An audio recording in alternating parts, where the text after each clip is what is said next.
everybody. Sam Reinhold. I'm going to start with some impersonations. Hey-o, it's me, Patrick Mahomes. Hey! Keep your day job. Okay, You've always had something special, Sam. It was always your dream to be right here. And you're gonna make it. I loves you. Loves you, Graves. Buried deep down where no one can see. You wish someone would waltz in and wave a magic wand, catapult your career, make everything perfect for you. It doesn't have to be like this. I have something that can change everything. I'm the one who can make all your dreams come true.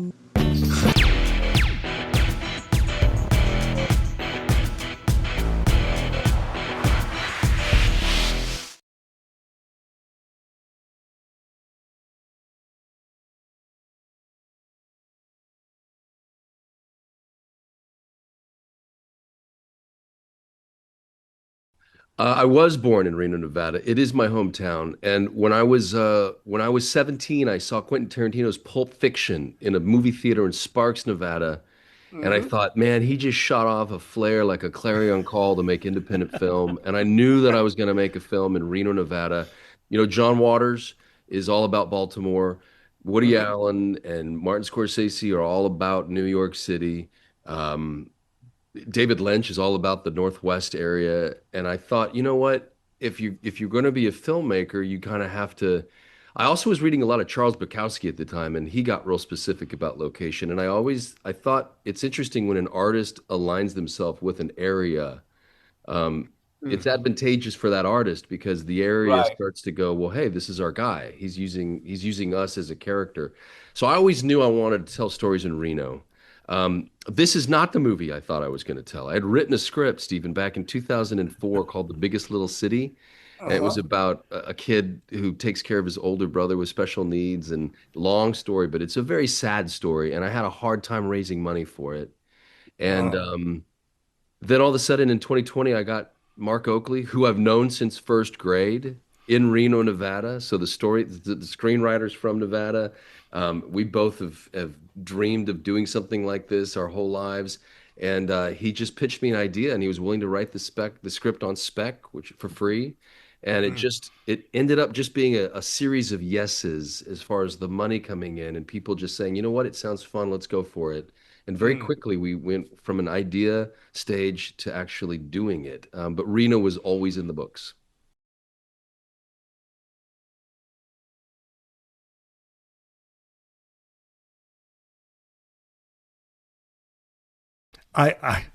Going back to Kristoffer, I could tell by reading the script that it was true. Now, one thing, even if it's fantastical, it still has to, there's a difference between being something that's factual and something that's true. True is in your heart. Factual could be in your head. I knew the script was true. And that drew me to the script. It is about true love.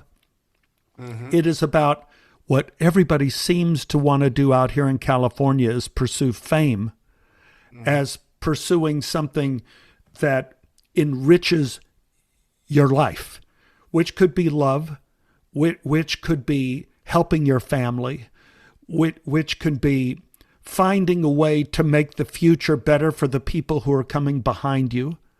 And so I felt all these were reflected in Mimic. And it was something I thought, this is true. This is true. Right. And I want to say that Stephen added the best lines of the movie by himself. He said there's a cost to everything. And that was Stephen Tobolowsky's. And a good woman can see the soul of man was also an added line that you brought to the project. So yeah, we also Stephen was gracious enough to gift us with his wisdom. I mean, he's a deep, deep thinker. And the first time we ever worked together was on a film years ago called Atlas Shrugged. Oh dear.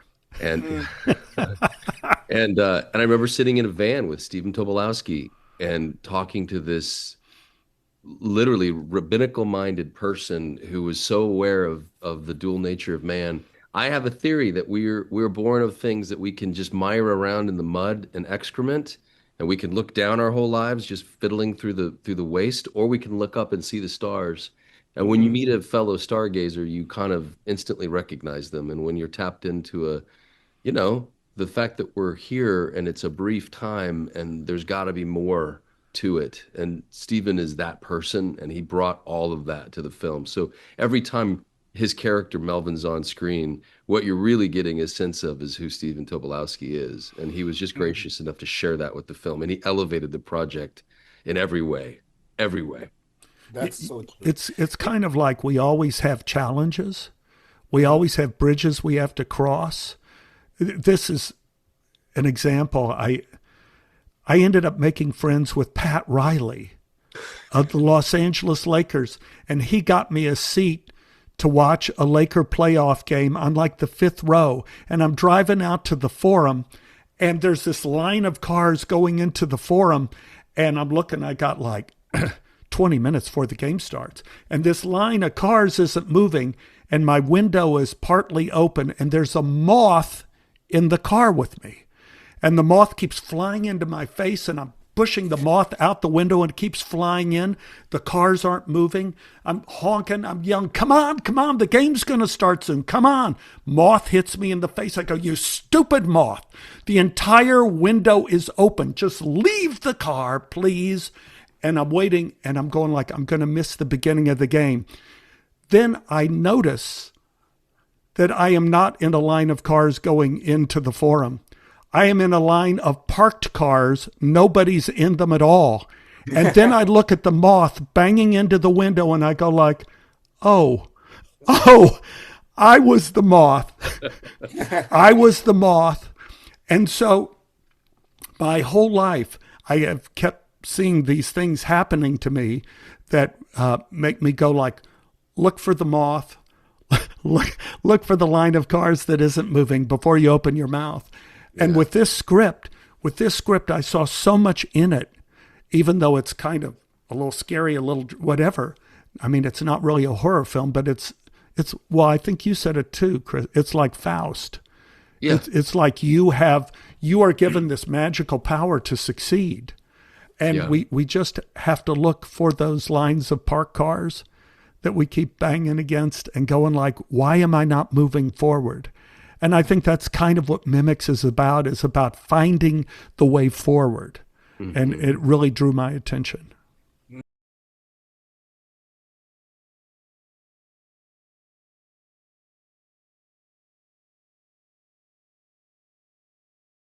Can I ask you a question? Yeah. Where are you from? I'm originally from Japan, but I'm based in New York right now. Okay, so when I was in college, I went to Japan. I went to Kyoto.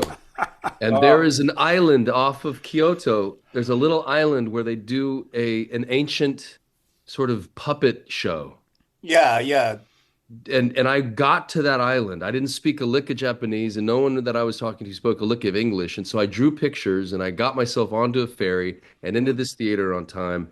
And that puppet show blew my mind as a young actor. I was in college studying to be an actor, and I always knew I wanted to use shadows and puppets and masks, and I can use voices because I've always been, tinkering with I'm good at doing impersonations and sound effects and stuff with my voice. And so I've always I tucked it back into the back of my mind. And when Marc showed up with a script that involved a puppet, I thought, I don't know that I want to work with a puppet. However, we haven't seen that trope in a long time, and it might be fun. And so I had zero experience. But as soon as I got Fergus, I put my hand in the little back of him, and I just started working. There's a little knob to run his eyes with, and there's a little lever. So it's with these two fingers. You hold on to him, and then you just control him with these two fingers. And then it was just, I had more fun as Fergus than I've ever had as an actor in my life. Because he's this like, come on, guy. Like, he's just this weird little, and there was something very freeing about playing Fergus. But it really did come from my only experience with puppetry came from this island off of Japan, in Japan. And that show, this ancient art, like it really did rock my world. So it's ironic that you and I are talking and it's a great question. But yeah.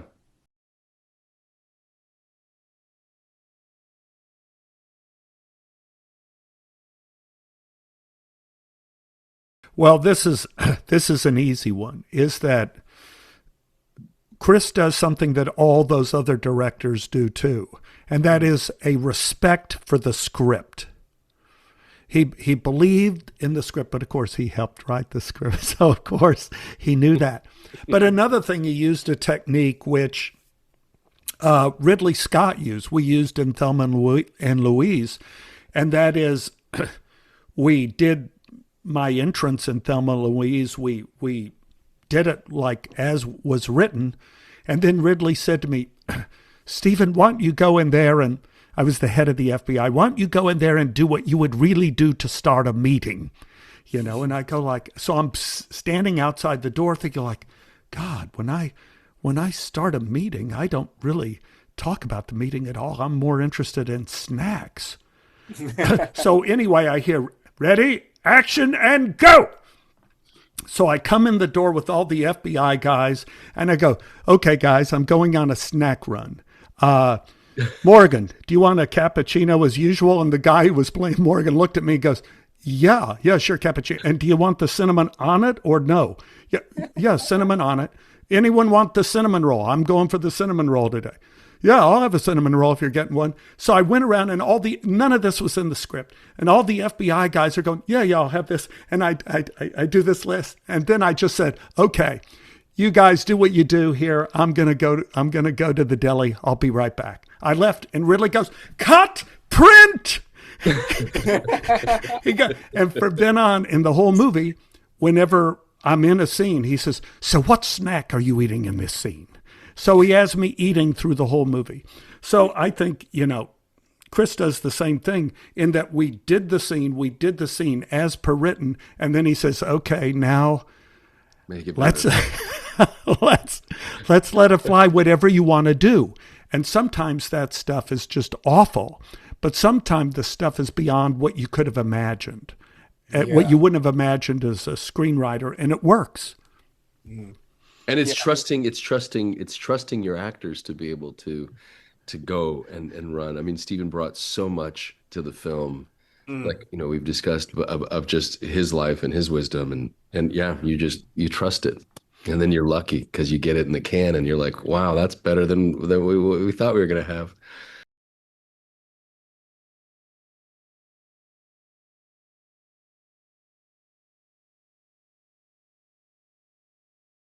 Sure. The film, so Mimics was filmed entirely in Reno, Nevada, and then one morning up at Lake Tahoe, where we almost got arrested, actually, which is kind of a fun story. Shooting on the beach there at Tahoe. But Emily Skyle Golden was our locations manager, and she found this house. We'd looked at a couple other locations, and they weren't quite as... I wanted something to feel blown out with sunlight and to have nice clean lines and feel very much like a CAA agency or WME in Los Angeles. Right. I wanted it to feel out of time and place, because to be truthful, Marc had actually written the script to take place in LA, because LA would be the natural place for someone to have a meteoric rise, because the access for somebody in LA to have global stardom it's all right there. It's all in hand. And I was like, no, I think it has to be Reno, and it has to be Reno for the tax incentive, and I don't want to hide Reno, so let's make it Reno. And now with social media, anybody can explode from anywhere, right? I mean, there is global access to a global community. So that house we just discovered, and the art on the wall, we had to get it all approved. We had somebody go through and we had to vet everything for insurance purposes and to get clearance on use of all of it. But we were able to secure all that. And they had this incredible view, and there was so much symmetry in the house that we were able to frame it up really beautifully. And I thought it played really nicely. And then the Pioneer Center is the Carnegie Hall of Reno, Nevada. It's where our premiere is going to be next week, the 11th. We're having our world premiere of Mimics at the Pioneer Center. We are close to 50% sold out, and it's a 1,300 seat audience. So that's a pretty good audience for a movie. And the mayor is she's giving, Mayor Sheevy's doing a proclamation. So February 11th is going to be Mimics Day. It's a lot of fun. And the Pioneer was just a place that growing up, I always knew I wanted to.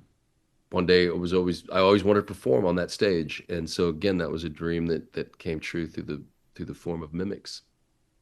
Well, unfortunately, they told me to wrap it up. But I had a good time talking to you, Stephen, and actually, Kris. Thank you so much for your time. I truly Thank you appreciate so it. Thank much. We you. appre- Yeah, we And good appreciate luck your with time. the Pioneer Center. Sam and his little friend Fergus. What, there's two of you now? It's gonna be you and me, kid. Daddy? Who is this? And nothing will get in our way. Are you not entertained? Be careful, Sam. Because if you don't have your head on straight, show business will be the last business you are in.